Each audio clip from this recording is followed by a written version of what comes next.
जैसे ही देखा राम राम जतनेक से सूरा के हाथ पे इतना बड़ो पहाड़ रखो है। हम सोच रहे थे कि हम नहीं रखो है, ये तो सब जाने इधर रखो है।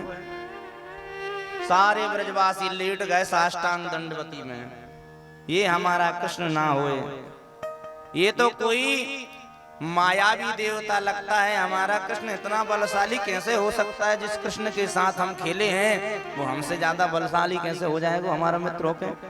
अरे भैया तू कौन देवता है, जल्दी बता, हमसे कितनी बड़ी गलतियां हो गई होंगी। हम तो घोड़ा बना लेते थे, तो पर साथ खेलते थे, तेरे साथ में आंख में चोनी खेलते थे। भगवान ने कही, भगवान भगवान हमको मत बनाओ, हम तुम्हारे कृष्ण हैं, तुम्हारे मित्र हैं बचपन के। तो इतनी ताकत तेमें कैसे आ गई? 7 दिन 7 रात्रि पर्यंत भगवान ने गिरिराज धारण किया और तृतीया से लेकर के 9वीं पर्यंत तक गिरिराज उठाया है। तीज से लेकर के 9वीं तक सांबर तक नाम के मेघ का जितना भी जल का स्टॉक था सब खत्म हो गया। महाराज ये गिरिराज है कौन? ये गिरिराज कोई साधारण देवता नहीं है, भगवान के हृदय से निकला हुआ एक बिंदु ही गिरिराज बनकर के प्रकट हुआ है।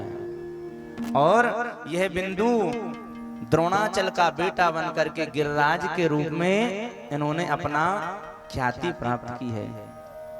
भगवान ने जब लीला मंचन करना चाहा तो भगवान की जंघा से वृंदावन और भगवान के बाएं स्कंद से जमुना जी का प्रागट्य हुआ है। ये वृंदावन की लीला, क्योंकि किशोरी राधा रानी ने एक दिन सोचा, भगवान से गोलोक धाम में कहने लगी कि हमको धरा धाम पर तो जाना है, लेकिन धरा धाम पर लीला कैसे करेंगे हम? उस लीला का मंचन करने के लिए पहले जमुना जी को प्रकट किया, गिरिराज को प्रकट किया और ब्रज वृंदावन को प्रकट किया। ये भगवान का हृदय है वृंदावन। एक दिन की बात है, इस द्रोणाचल की पत्नी के द्वारा जब इनका जन्म हुआ तो इनके घर में पुलस्त ऋषि आए। एक दिन पुलस्त ऋषि ने आकर के जब भोजन प्रसादी पाई तो इनको बड़ा सुंदर लगा गिरिराज का स्वरूप। तो द्रोणाचल से इन्होंने दान में गिरिराज जी को मांग लिया, लेकिन गिरिराज जी ने शर्त लगाई, महाराज मैं चल तो रहा हूं आपके साथ, लेकिन मेरी एक शर्त है, मैं कहीं स्थापित नहीं होऊंगा, और जहां स्थापित हो गया वहां से हटूंगा नहीं। आपको जहां ले जाना है वहीं जाके रखना, बीच में कहीं रख दिए तो गड़बड़ हो जाएगी। पुलस्त ऋषि ने कहा कोई बात नहीं, चलिए। और आज पुलस्त ऋषि के साथ में गिरिराज जी महाराज सीधे वहां से द्रोणाचल पर्वत से चले। बीच में जब वृंदावन का दर्शन गिरिराज ने किया तो मनमोहक था। वृंदावन को देख करके मन लुभा गया और अपना भार बढ़ा लिया। जब भार बढ़ाया तो शंका के लिए पुलस्त जी ने सोचा थोड़ी देर यहाँ रुक जाएं, और शंका करके जैसे लौटे तो महाराज उठाना चाहा, गिरिराज जी उठे नहीं। क्रोध आ गया, तुमने हमारे साथ छल किया है गिरिराज, हम तुमको अपने साथ ले जाना चाह रहे थे, इसलिए तुम्हारे मन में कपट आ गया। गिरिराज जी कहते हैं देखो ऋषि, पर हमने आपसे कपट नहीं किया, हमने पहले ही आपको वचन दिया था कि आप यदि हमको जहां भी रखेंगे हम वहीं के होकर के रह जाएंगे, इसलिए माफ करना, हम वृंदावन से नहीं जाएंगे। तब क्रोध में आकर के पुलस्त ऋषि ने गिरिराज महाराज को श्राप दे दिया, जाओ तुम्हें श्राप देता हूं, तुम तिल तिल घटते रहोगे। आज भी वृंदावन में गिरिराज महाराज गोवर्धन एक एक तिल घटते रहते हैं प्रति वर्ष महाराज। ऐसा पुलस्त ऋषि का श्राप है। 21 कोस के गिरिराज जी महाराज हैं, 21 किलोमीटर 7 कोस के गिरिराज जी हैं, और 21 किलोमीटर में ये फैला हुआ विशाल पहाड़ है। लेकिन धीरे करते करते करते महाराज ये गिरिराज जी महाराज घटते चले जा रहे हैं। लेकिन जब तक गिरिराज जी और जमुना जी रहेंगी तब तक भगवान की कृपा का और वृंदावन का जो प्रेम है, जो शक्ति है, जो भाव है, वो कभी कम नहीं हो सकता। ऐसा श्री भगवान ने अपनी वाणी के द्वारा भक्तों के लिए श्रवण कराया है। प्रेम से बोलो गिरिराज महाराज की। 7 कोस के गिरिराज जी को धारण करके भगवान ने ब्रजवासियों का कल्याण किया। जब सांवर्तक नाम के मेघ का सारा पानी खत्म हो गया, सारा पानी जब खत्म हो गया तो धूल उड़ने लग गई। धूल उड़ने लगी तो ये पानी कहाँ गया? ये पानी अंजलि बांध करके अगस्त ऋषि सारा पानी पी गए और इस पानी को इकट्ठा शेषनाग जी ने कर लिया। वो सारा पानी डकार गए महाराज। 7 दिन के बाद सारे ब्रजवासी जब गिरिराज को अपने यथा स्थान पर रख दिया गया तो सारे ब्रज वृंदावन वासी भगवान की स्तुति करने लगे। प्रभु आप कौन हैं? हमसे कौन सी गलती हो गई? हमने तो आपको हमारा मित्र सखा समझा था।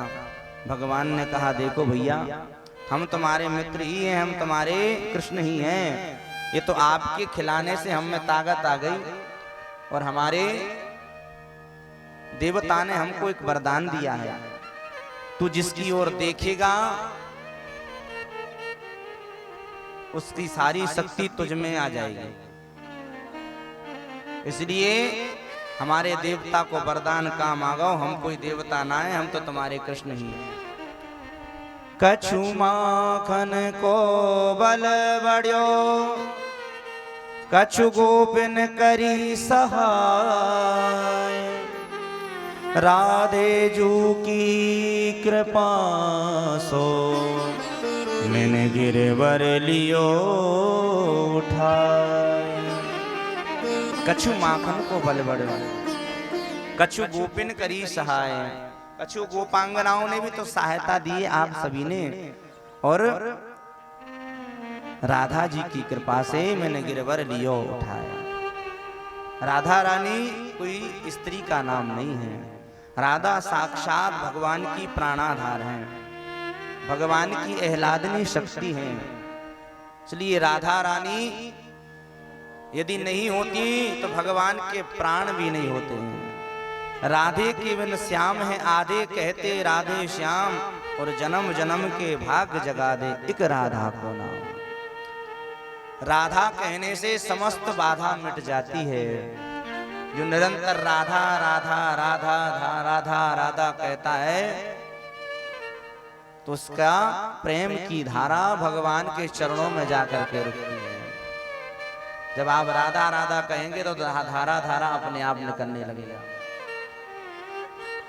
राधा साध्यम साधनम यस्य राधा, मंत्रो राधा मंत्रदात्री च राधा, सर्वं राधा जीवनम यस्य राधा,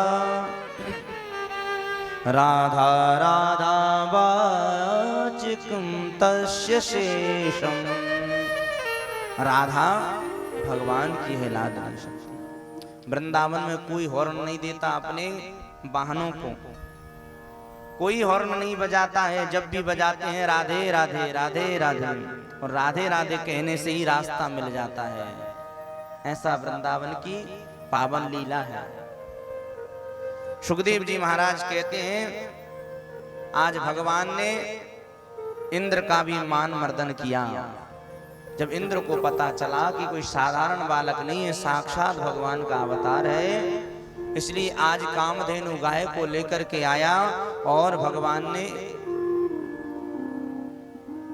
इंद्र को क्षमा भी किया।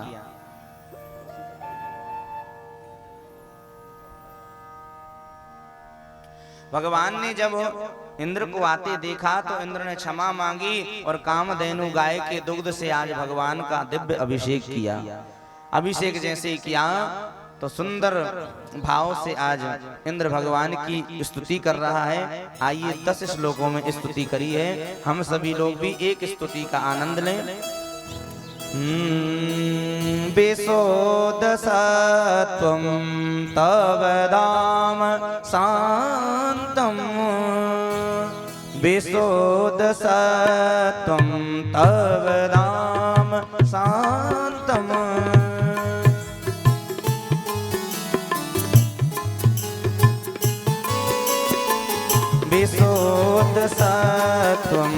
तब धाम शांतम विशुद्ध सत्वम तब धाम शांतम तपोमयं ध्वस्तरजस्तमस्कं तपोमयं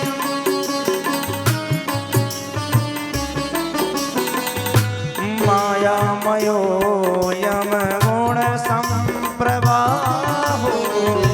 मायामयोऽयं गुणसम्प्रवाहो न वेद्यते ते ग्रहणानुबन्धा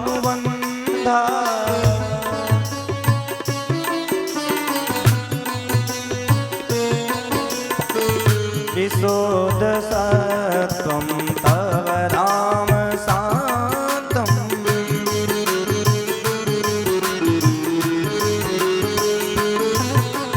तपोमयं ध्वस्तरजस्कमस्कम्।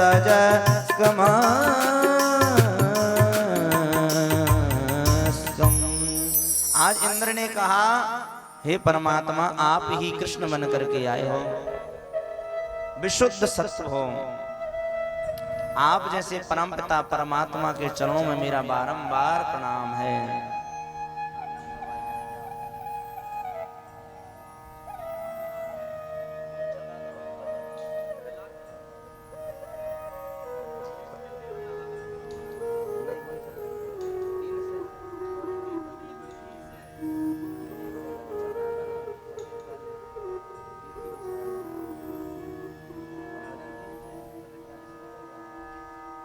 बोलो राधे राधे।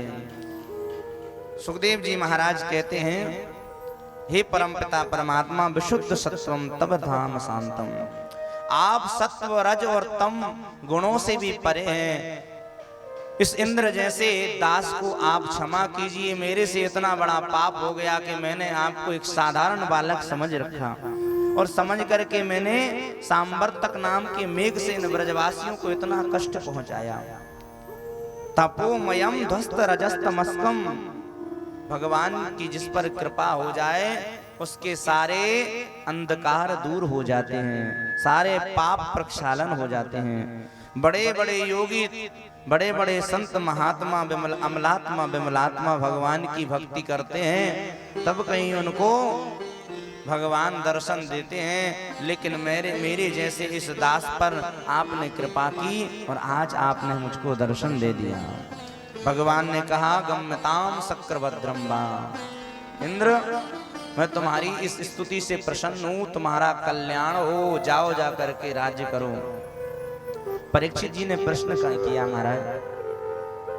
परीक्षित जी कहते हैं सुखदेव जी महाराज से, गुरु जी ये बताइए, ब्रह्मा जी ने भी गलती करी थी तो भगवान ने ब्रह्मा जी को माफ नहीं किया और 10 श्लोकों में इनने स्तुति करी तो इनको माफ कर दिया।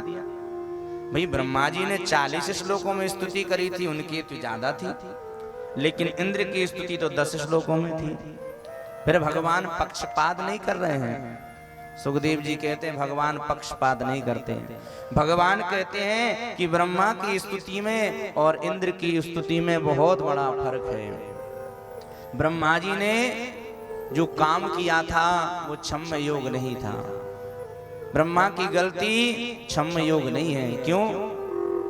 क्योंकि ब्रह्मा जी ने भगवान के ब्रजवासियों को 1 साल भगवान के हृदय से दूर रखा, भगवान के शरीर से दूर रखा, उन ग्वाल वालों को, उन मित्र मंडलों को भगवान से दूर रखा 1 साल। इसलिए ब्रह्मा जी को क्षमा नहीं किया। लेकिन इंद्र ने गलती तो करी है, बारिश की है, परंतु 7 दिन तक भगवान के जो भक्त थे, भगवान के जो मित्र थे, भगवान के जो गोपांगनाएं थी, वो 7 दिन तक एक साथ में भगवान के साथ खड़ी रही। इसलिए तुम्हारी गलती को हम क्षमा करते हैं। भले ही तुमने गलती की, लेकिन 7 दिन मेरे पास खड़े रहे, मेरे ब्रजवासी, मेरे ग्वालवाल, मेरे प्रेमी, मेरे हृदय, मेरे सब कुछ भगवान कहते हैं। इसलिए इंद्र हम तुमको क्षमा करते हैं, जाओ जा करके अपना शासन करो। इंद्र ने प्रणाम किया और आज सीधा इंद्र अपने इंद्र लोक के लिए प्रस्थान कर गया। बोलो भक्त वत्सल भगवान की जय हो। तरह भगवान अनेकों लीलाएं करते हुए सबको शिक्षा देते रहते हैं। अब आ गई एकादशी, और एकादशी को नंद बाबा व्रत रहते हैं। व्रत कैसे रहते हैं महाराज? निर्जला व्रत रहते हैं एकादशी। जब एकादशी व्रत रहने लगे तो ब्रह्म मुहूर्त में स्नान करना चाहिए। जो एकादशी व्रत रहते हैं ना, वो सूर्य उदय के पहले नहा लें, तभी एकादशी व्रत का पूर्ण फल मिलता है। और सूर्य उदय के बाद नहाने वाला व्यक्ति राक्षस स्नान होता है। सूर्य उदय के पहले जो नहाता है उसको कहते हैं ब्रह्म स्नान। और ब्रह्म स्नान करने वाले पर भगवत कृपा होती, उसका तेज दिनों दिन बढ़ता है, भक्ति में लीन होकर के वो भगवान को भजता है। तो समय आचार विचार से जो भगवान की आराधना करता है, भगवान उस पर जरूर कल्याण करते हैं। एकादशी तिथि आई, एकादश्याम निराहारा समभ्यर्च जनार्दना। निराहार रहते हैं। अच्छा, कौन कौन एकादशी रहता है यहाँ पर? हाथ खड़े करा। हम सबको एकादशी रहना चाहिए। आप नहीं रहते? आपकी श्रीमती जी? चलिए, अवस्था यदि हो जाए तो कोई बात नहीं है, लेकिन जब तक शरीर में जान है, जब तक शरीर में ताकत है, तब तक हमें एकादशी रहना चाहिए। और व्रत रहो चाहे मत रहो, कहते हैं कि एकादशी जरूर रहना चाहिए। जो एकादशी को अन्न खाते हैं, मानो उनको कई जीव हत्या का पाप लगता है, लेकिन सामर्थ्य नहीं है शरीर में, तो उसके लिए माफ है।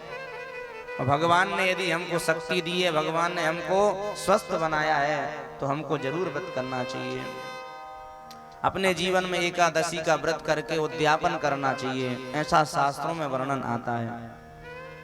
क्योंकि भगवान भोले के हैं, भाव के हैं। जो व्यक्ति भोलेपन से, भावपन से भगवान को भजता है, भगवान उसे जरूर मिलते हैं। कभी कभी तो भूल में भी एकादशी का व्रत हो जाए तो भगवान उसको ज्यादा कृपा कर देते हैं। यदि किसी को भूल में एकादशी हो जाए, किसी व्यक्ति ने यदि भूल में एकादशी के दिन यदि अन्न नहीं खा पाया और दिन भर भूखा रह गया, पानी भी नहीं मिला, तो ऐसे व्यक्ति पर भगवान जल्दी कृपा कर देते हैं। ऐसा शास्त्रों में वर्णन भी आता है। लेकिन कुछ व्यक्तियों को इतनी भूख लगती है कि बेचारे व्रत नहीं रह पाते। बोलो राधे राधे। एक भोला वाला व्यक्ति इतना खावे कि उसकी पत्नी उसके पेट ना भर पाए। 6 रोटी 10 रोटी खावे, लेकिन पत्नी रोज डांट लगाए।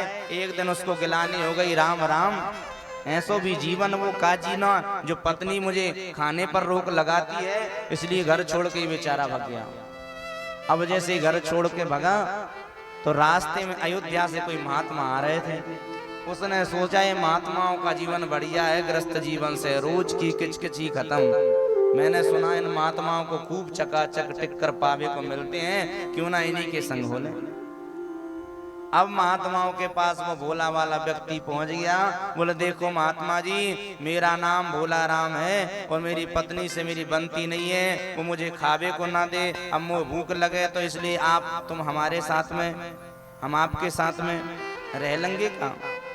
महात्मा जी ने कहा देखो हमारे साथ तुमको रख तो लेंगे, लेकिन बस एक काम करना पड़ेगा। क्या?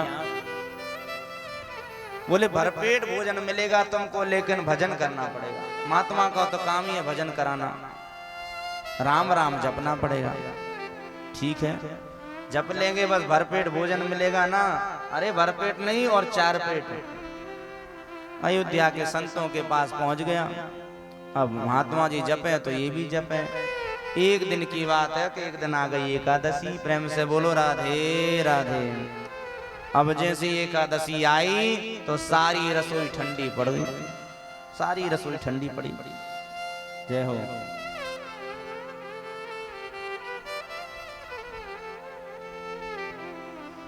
अब तो ये सुबह सुबह बाल भोग इसको मिलता था। जैसे महात्माओं के जो भोजन बनाने वाले संत थे उनके पास पहुंचा और देखा को महात्मा जी आज तो रसोई ठंडी पड़ी है, क्या बात है? आज कछु बनेगो ना। महात्मा जी कहते हैं तुम्हें पता नहीं है, बोला राम जी आज एकादशी है। एकादशी है, इतना बोला था उसको पता ही नहीं था एकादशी क्या हुआ। गुरु जी के पास पहुंच गया, गुरु जी मैंने सुना एक कोई बहन आई है। बहन आई है? कौन बहन आई है? अरे एक महात्मा जी कह रहे थे कि एकादशी नाम की बहन आई है, आज कुछ बनेगा नहीं। हाँ आज एकादशी है, आज तो कुछ नहीं बनेगा, तो हम तो भूखे मर जाएंगे महाराज। आपने कहा था कि भरपेट भोजन मिलेगा, हम भूखे नहीं रह सकते महाराज, मर जाएंगे। बोले कोई बात नहीं है, सूखा सामान दे दो इसको, जाकर के सरजू जी के तट पर बना लेगा, लेकिन ध्यान रखना जब भी भोजन बनाना भगवान को बिना खिलाए मत खा लेना। ठीक है महाराज। आज गुरु जी की आज्ञा पालन करी और सूखा सामान लेकर के सरजू के तट पर जाकर के भोला वाला भक्त टक्कर बना रहा है। 6 टिक्कर बनाए हैं महाराज, रोटियां और बढ़िया दाल बना करके पावे लग गए। सो याद आ गई, गुरु जी ने कहा था बिना भगवान के भोग लगाए मत पाना। भगवान को बुलाने लगा। आइए हम सभी लोग भी बुलाएं। क्या कह रहा है ये भगत? अरे राजा राम आइए, मेरे राम आइए, मेरे भोजन का भोग लगाइए, हो मेरे भोजन का भोग लगाइए। राजा राम आइए, मेरे राम आइए, मेरे भोजन का भोग लगाइए। ओ राजा राम आइए, मेरे राम आइए, मेरे भोजन का भोग लगाइए। हाँ मेरे भोजन का भोग लगाइए, हो मेरे भोजन का भोग लगाइए। हाँ मेरे भोजन का भोग लगाइए। अब देखिए इस भगत को खूब बुला रहा है, लेकिन राम जी आ ही नहीं रहे हैं। राम जी ने थोड़ा देर लगाया, सुन तो लिया था लेकिन थोड़ी परीक्षा ली। अब जैसे ही परीक्षा ली तो इसने कहा ये तो आ ही नहीं रहे। गुरु जी ने तो कहा बिना खिलाए मत पाना। अच्छा समझ गया समझ गया, मंदिर में बिना घंटी के आप भोग नहीं पाते, बिना तुलसी के। तो मेरे पास तो वही कछु नहीं है महाराज जी। भगवान आपको आना हो तो आ जाओ, मैं आपको बुला रहा हूँ। आचमनी अर्गाना आरती आज यही मेहमानी। आचमनी अर्घान आरती आज यही मेहमानी। आचमनी अर्गाना आरती आज यही मेहमानी। आचमनी अर्घान आरती आज यही मेहमानी। रूखा सूखो खाओ प्रेम से पियो नदी को पानी। रूखा सूखा पाओ पियो नदी का पानी। रूखा सूखा खाओ प्रेम से पियो नदी को पानी। रूखा सूखा पाओ प्रेम से पियो नदी का पानी। राजा राम आइए, मेरे राम आइए, मेरे भोजन का भोग लगाइए। ओ मेरे भोजन का भोग लगाइए। हाँ मेरे भोजन का भोग लगा। आज भगवान को जब इसने बुलाया तो भगवान अपनी धर्म पत्नी के साथ में प्रकट हो गए। बोले सीताराम जी महाराज की जय हो। अब ये भगत जी ऊपर से नीचे देख रहा है, हमने तो एक को बुलाया था, ये तो दो आ गए। कोई बात नहीं, अब आ ही गए हैं तो पाओ। भगवान पावे बैठ गए, भगत जी परोसने बैठ गए। इतना सुंदर भोग लगा भगवान को कि खाते ही चले गए। अब 6 रोटियां बनी, 2-2 रोटियां सीताराम जी ने पाली। इसके बाद अब 2 ही बची। इतने में और सीताराम जी को थोड़ी सी कसर रह गई। भगत जी से कहा भगत जी थोड़ी और रोटी मिलेगी, तो आधी आधी रोटी और सीताराम जी पा गए। अब इसके पास एक ही बची। पा करके भगवान कहते हैं, बोले भगत जी हम तुम्हारे प्रसाद से खुश हैं, बहुत सुंदर प्रसादी तुमने बनाई। अगली एकादशी को जरूर बुलाना, हम प्रतीक्षा करेंगे। और इतने में देखते देखते अंतर ध्यान हो गए। अब अंतर ध्यान हो गए थे, इनको खाते थे 6 रोटी मिली एक ही, जो मिला सो पा लिया। और मन ही मन सोच रहे हैं आज हो ही गई एकादशी। बहन जी ने कसरी ना करी, मैं भूखो ही मार दियो। उदास चेहरा लेकर के गए। गुरुजी ने कहा क्यों, भोजन हो गया था, प्रसाद पाया तुमने? हाँ गुरुजी पाया तो, लेकिन आपने कहा था एक भगवान आएंगे, वो तो 2-2 आ गए। भोजन कम पड़ गया था, अगली एकादशी को आप बढ़ा के देना।